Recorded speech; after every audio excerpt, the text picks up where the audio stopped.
And there was that article that came out that was basically just, I forget who it was specifically. I want to say it was an Athletic article, Kevin Fishbane. Everybody knows what I'm talking about, where those details started coming out specifically about, we talked about this like 5 weeks ago. Matt Eberflus is supposed to be fired from the Colts, and then he got paid by the Bears and scooped up. But that was like an official release. That was like an unknown, quiet story that everybody knew, but nobody reported. And it was reported on an article on like The Athletic. You do not post an article like that without the permission, basically, or at least like with a go-ahead of somebody in the upper. Dan Weeder, thank you, Flex Diggs. Dan Weeder posted a great article just kind of going in there. And you don't post that unless it's basically like a writing on the wall type situation, because that kind of article, if Ryan Poles is here next year, you just go back and reference that. There's so many things that you can reference about Ryan Poles' future just being a little bit more obvious now, I think. And I think that future is that he's gone. I think there's going to be a mutual parting of ways, or he's just going to be straight up fired. So I don't know if, and Daniel Jeffrey's asking, does he know his fate? I don't even know if it's a knowing his fate type thing, because A, I think the writing is on the wall a little bit more clearly. B, it possibly could be a mutual fate. He doesn't want to be here at this point. And C, I think Ryan Poles needs a hard reality check, because in retrospect, this draft was one of the most arrogant, Super Bowl ready drafts I've seen in a long time, because they have a total of 4 picks. They got their quarterback. That you couldn't ignore. But Roma Dunze is a luxury pick, man. You do that when you're like a Super Bowl ready team that needs like a pop of excitement on the offensive side. You're short a receiver. You're short a number 1 or a number 2. You go do that. Kieran in the 3rd round. Dude, this is what we're talking about with left tackles and right tackles. These guys are either a sleeper ready to be stolen, but they're not projects, man. Yes, maybe he was injured, but he was a project out of college and everybody knew it. And so he's taking a left tackle to replace Braxton Jones for the long term. But again, it's a little bit arrogant. You should have drafted like a left guard or a center at that point and drafted a legitimate bona fide starter where you can get some depth in the 3rd round. And then Torrey Taylor, in retrospect, while I love the crocodile punter, he's awesome. It's fun. It's great. The balls to draft a punter in the 4th round. I think this was such a hardcore reality check for Ryan Poles that I think even for a guy at his position, like, you might lose all the confidence in the world. He already thought he was the smartest guy in the room, making all these moves and trades and trade backs and stuff. But I think this was just such a hardcore just gut check for him that I don't even know if he has the confidence to draft properly. And he's going to be, like we said, yes, it's obvious. Yes, you need offensive line. But regardless of what position in the draft you are, you're just going to be like, you know what? The media thinks I suck. I'm stupid. I'm just going to take the obvious pick. Here you go. Best left tackle on the board. There you go. Best left tackle, best left guard on the board. Here you go. And it might be a bad pick because the good teams kind of mix and match and trade back, trade up, this and that. But he just might be handcuffed at this point, not being able to make brave decisions or good decisions, which maybe he hasn't been exactly good at in the past. You can't take risks. You have to now make more safer choices where even if these guys don't pan out to be Hall of Famers or whatever, at least the floor becomes higher. You need to make the floor higher. Like, it's just what it is. I like this question. Like, where do you even start and put it together? But I do think there's a lot of talent on this team still. I do think so. But I think at the same time, they're working uphill every step of the way. Like, every obstacle's in front of them when the coaches aren't doing them any favors. I mean, we've had some situations come in where, Keenan Allen was talking about play calls not coming in fast enough. We saw it with Shane Waldron when Caleb was trotting to the sidelines, showing him out. We saw it with Thomas Brown too, though. Like, and part of it was because Eberflus is dumbass, right? So, like, when you're dealing with all that stuff, the talent doesn't have the opportunity to just do what the talent's supposed to do, right? Like, if you can at least get, and that's why I'm all in on Vrabel, if you could at least get that part to just be stable and increase the floor, then you might create a situation where this talent on this team, whatever talent there is, has the opportunity to go out there and actually shine. You know what I mean? And actually overcome some stuff. Dennis Moody always is good for just a brilliant comment every once in a while. Tavondre Sweat and Cedric Van Pran being on the board. I did a whole video on this when it's one of our first live videos. If you ever want to go through, I did a whole beginning of the season dump. Like, are we sure Ryan Poles is that good? I think I listed 11 offensive linemen that were drafted between Gervon Dexter, and Zach Pickens, and that all are starters in the NFL. They may not be top tier starters, but 11 starters in the NFL on the offensive line drafted between Gervon Dexter and Zach Pickens. So I'm with you there. There's a lot of opportunity there. But you took the words right out of my mouth, Paul. I was thinking that too. Ryan Poles is definitely not good. He's not good at his job. But this isn't the disaster. This disaster being pointed at Ryan Poles all of a sudden, I think is much more of a hit piece than it is a reality. He's not good. Don't get me wrong. But again, for a lot of the reasons we just said, he's going to be handcuffed this offseason into making moves that even if he is a confident GM that has some tricks up his sleeve, he can't do them. He has to do the simplest, most rudimentary, easy stuff. At least a new GM, if he was doing something wacky and crazy, be like, well, let's see how it shakes out. Because this is a new coach and a new GM, and they have different things, and they have different values at different positions, and they have different things in the scheme that they need a player for, this and that. But that's why I think Ryan Poles, I think it's just best for everybody to move on. However, I do agree with you, and you pulled it right out of my mouth. This team was this close to being 4-2, beating Washington and looking like world beaters in a playoff team, or at least like a playoff sniff.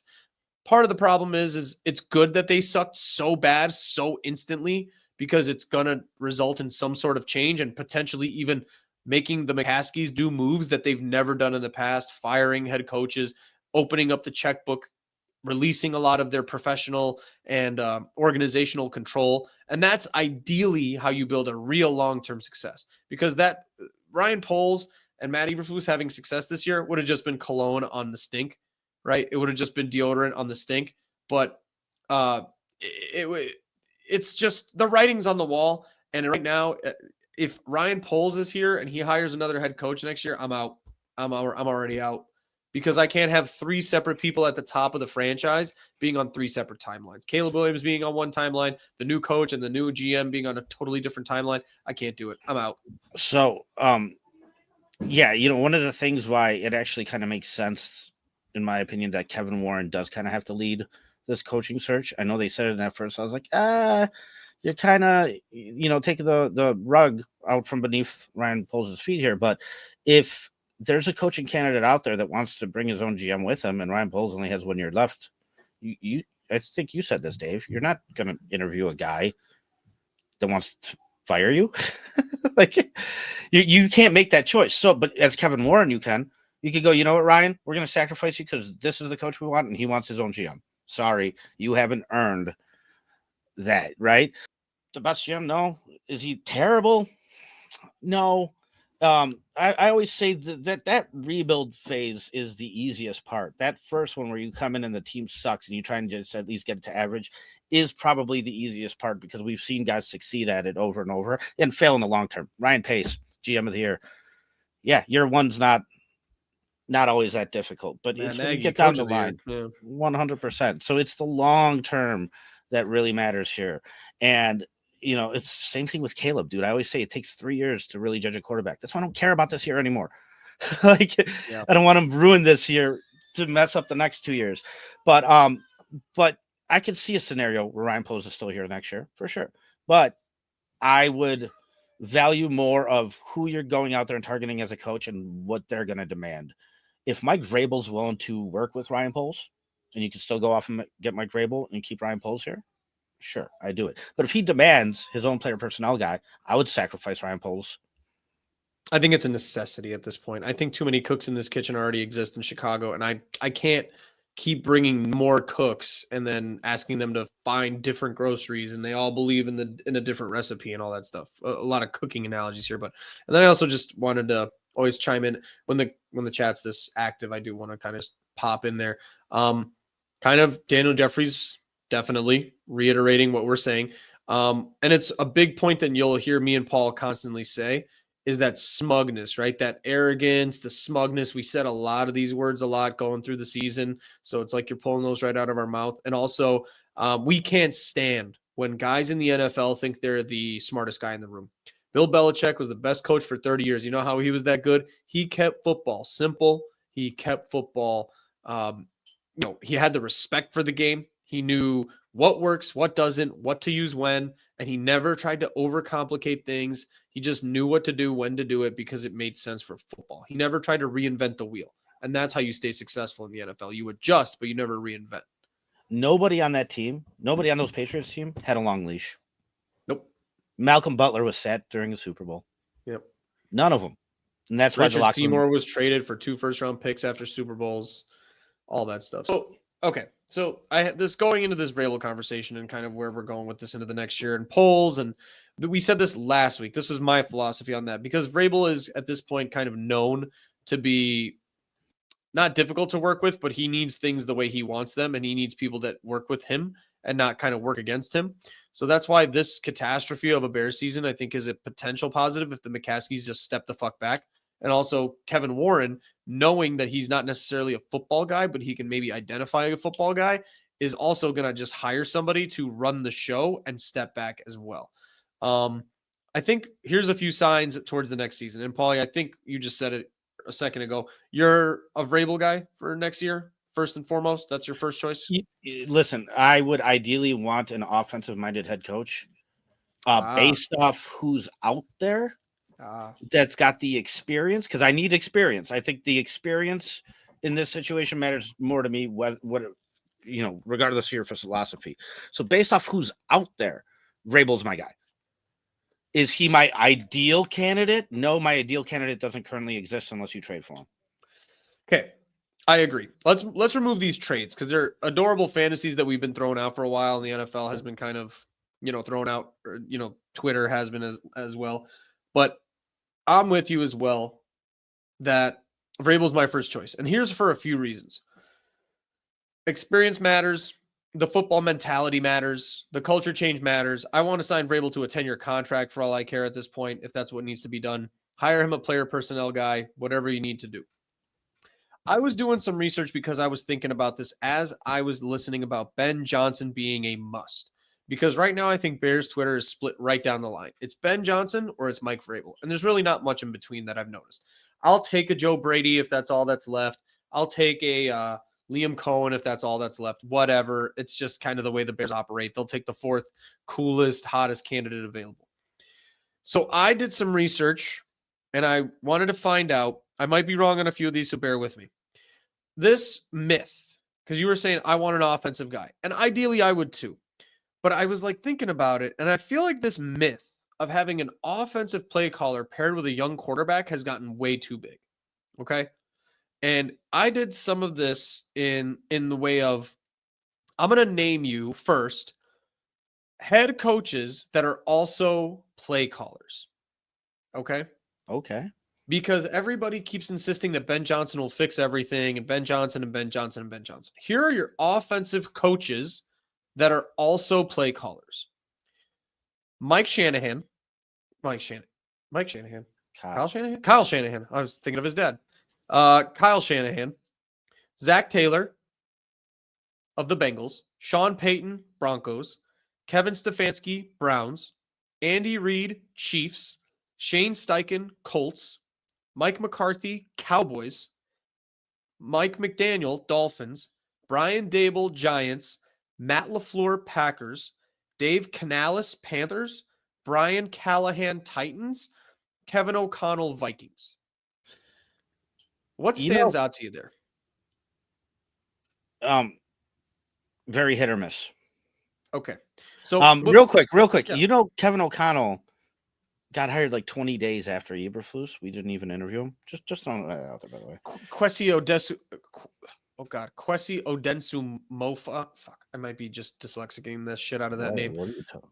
Kwesi is the GM of the Vikings. He was a finalist with the Bears as well. We chose Ryan Poles over him. Okay, that's great. Kwesi Odensu Modens Ofa, whatever. It's all good. Kwesi. So, okay. So now we're going to go back, and I want to go through that list one more time. There are also 6 defensive head coaches that are also play callers. Todd Bowles, going into the season, excuse me. Todd Bowles, Buccaneers. Matt Eberflus with the Bears. Funny. Dennis Allen with the Saints, also gone. Mike McDonald with the Seahawks, and DeMeco Ryans of the Texans. So there are 3 defensive callers left that are also head coaches. Okay. You on your offensive list, you mentioned Brian Daboll. Correct. I'm not sure what the current situation of the Giants is. He is calling plays there right now. Yes. Because I remember when he first got hired, one of the things we discussed between each other was like he got hired because he was, a A good play offensive caller. play And then he caller. said he wouldn't do And it. then he said, "Hey, I got bigger fish to fry as a head coach." And I Yep. kind of respect that because as a head coach, you do. Yep. You know what I mean? So, I but believe if he it did. doesn't, He went back there. okay, yeah, because it wasn't working out, so he had Correct. to take over, right? Okay, So, right. so let's go back to this list, right? So we can go. I want to go one by one, and then think about who the quarterback is, and give me a win or a loss, or like a thumbs up or a thumbs down on the coach. And then if do they do what they're supposed to do, which is groom a young quarterback. Kyle Shanahan, win on the coach quality, win on the Brock Purdy coaching and grooming, right? So there's your 100. number one. You're 1-1. That is Zach, who you're hoping Ben Johnson will be. correct. Like that is the hope. And you know me, I'm done with hoping. Yeah. Zach Taylor, Joe Burrow. Both thumbs up. I'd give Zach Taylor a medium, but okay, we'll give it a win and a win. So there's one, there's two. Sean Payton with the Broncos. Great quarterback, great play caller, good pairing with the young guy. Yep. Kevin Stefanski, good coach, grooms quarterbacks well. Interesting. Man, they did him so dirty in Cleveland. Didn't they? They really did, because you look at what Baker's doing now. They just forced him into a box. They did. So, but it is. You know why they got rid of Baker? They said they needed a man in the room. Mm. So it was like they pretty much called him a child, Yeah. attitude-wise, this and that. I mean, it's disgusting. Deshaun Watson is what you landed on. That's a wild thing. Crazy. So I named the first five because in my mind, 5 or 6 are easy guarantees, and then the rest kind of whatever. Andy Reid and the Chiefs, easy win-win. Shane Steichen and the Colts. Yikes. I'm going to give that a loss. Loss. Quarterback stinks. Drafted Coach Anthony stinks. Richardson way too high. Mike McCarthy, play caller and quarterback, loss. Loss, middle for Dak. Mike McDaniel and the Dolphins. Listen, I like Mike McDaniel. I do. Meh. Now has he? Man, I don't know. I don't know what the issue there is. I think part of it is that you're in a division with the Bills. The other part of it is you're in the AFC. Like you're just there's a lot of really good teams. I can settle for giving Mike McDaniel a win. I can't do it for Tua. I think Tua. I'm gonna do a middle for both. All right, we're gonna meet in the middle there. Brian Dable, probably bad coach, bad play, bad groomer of quarterbacks. Matt LaFleur, win-win. I mean, he's Fucking just the asshole. best. Yeah, what a dickhead. Fuck that guy. Dave Canales and Bryce Young, middle. Let's not be nice. It's a loss. They suck. Loss. Yeah, they suck. Brian Callahan of the Titans, huge loss. Kevin O'Connell and the Vikings. I mean, he might be the biggest win out of this whole list, in my opinion. Okay, definitely, because based off his tenure, like I said, got hired the same year Matt Eberflus did. Dude, they were on paper they were more of a project than we were. Yep. Even heading into this season, they were. Like, you want to talk about Ryan Poles wants to talk about resiliency. That's a resilient ass team. They had 4 draft picks. One of them passed away. You know what I mean? Yeah. The other one went out for the season. So I make all this huge point, and chat, please bear with me. I promise you this point gets good at the end. So right now, 8 out of 32 head coaches that we just went over are also play caller and head coach and are good at it. 8 out of 32. That means that none other. So you're 8, 16, 20, you're hoping for a 25% shot in the dark. Other part of this, these were not maybes. Shanahan was a lock. Peyton is a lock. Stefanski off of a Kyle Shanahan tree. Taylor, Shanahan tree. Andy Reid, inventor of basically like that tree. Mike McDaniel, Shanahan tree. Matt LaFleur, Shanahan tree. Worked with Vrabel. Kevin O'Connell, Shanahan tree. McVay tree. Worked with Vrabel. Okay? So these are not like maybes. These are not shot in the dark. This is not a Ben Johnson. None of these were Ben Johnson. None of them. where he had no connections, was a guy kind of like going through the team. This was straight up the second in command to either McVay or Shanahan getting an opportunity, bang, right? Now, one more time, I want to go through that 8 list of the 8 successful. And on your fingers, because it's going to be not many, count the playoff teams here. Shanahan this year? This year? Yeah, this year, playoff teams. Taylor with the Bengals. Broncos and Sean Payton. Stefanski and the Brown. You got one. The Broncos are in. Okay. Stefanski and the Browns. Chiefs and Andy Reid. Mike McDaniel and the Dolphins. Matt LaFleur and the Packers. Kevin O'Connell and the Vikings. 4. So now these coordinator offensive play caller guys are not necessarily like just a lock to be. So now we're going back to the 4 out of 32 for being playoff teams. And I can bear with you that Shanahan is missing a playoff opportunity this year. I don't know when the Dolphins are going back to the playoffs. I think it's going to be a very long time. Bengals, I don't know. Maybe next year. Stefanski and the Browns, I don't know. Maybe next year. But looking at the remaining teams that are in this playoff hunt, right? You have Kansas City, we already went over. Buffalo, defensive head coach who does not call plays, Sean McDermott. Pittsburgh, Mike Tomlin, defensive head coach, does not call plays. DeMeco Ryans, mediocre defensive play calling head coach, making the playoffs. Baltimore, special teams coordinator, leader of men, blah, blah, blah, calling neither side of the ball. Denver, Sean Payton, we went over. LA Chargers are the last AFC playoff team. Jim Harbaugh, offensive-minded head coach, does not call plays. NFC side, Detroit, Dan Campbell, does not call plays. Philadelphia, does not call plays. Tampa Bay, defensive head coach that does not call plays, or does call plays. LA Rams, Sean McVay, does not call plays. Seattle, Minnesota, Green Bay, we went over. Washington, Dan Campbell, defensive head coach that does not call plays. Oh, you mean the Lions, Detroit? I'm sorry, Washington and not Dan Campbell. Dan Quinn. Dan Quinn. Defensive head coach does not call plays. 14 of the best teams. And like 11 of them have either defensive-minded head coaches who do not call plays at all or call plays, but are defensive head coaches.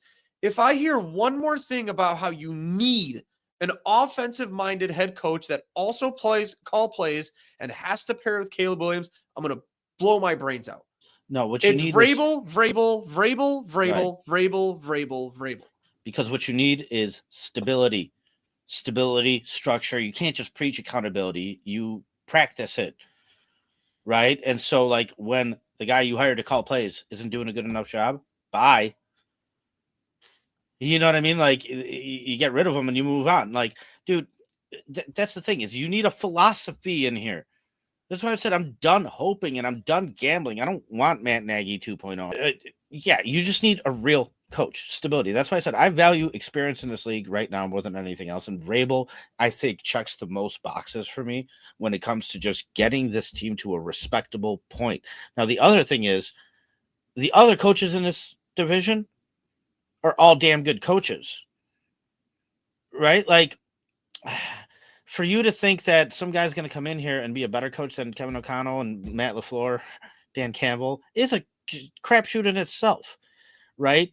No, dude. To just have the balls and the bravery to go against these good teams and not blink and not be scared. There's one head coaching candidate that I am positive will not be nervous, will not be scared, will not blink, and will punch every team in the mouth in the NFC North for the next 5 years. And that's Mike goddamn Vrabel. 100%, David. And I'm so glad you're on this, because that's been my pick all along here, because it makes the most sense.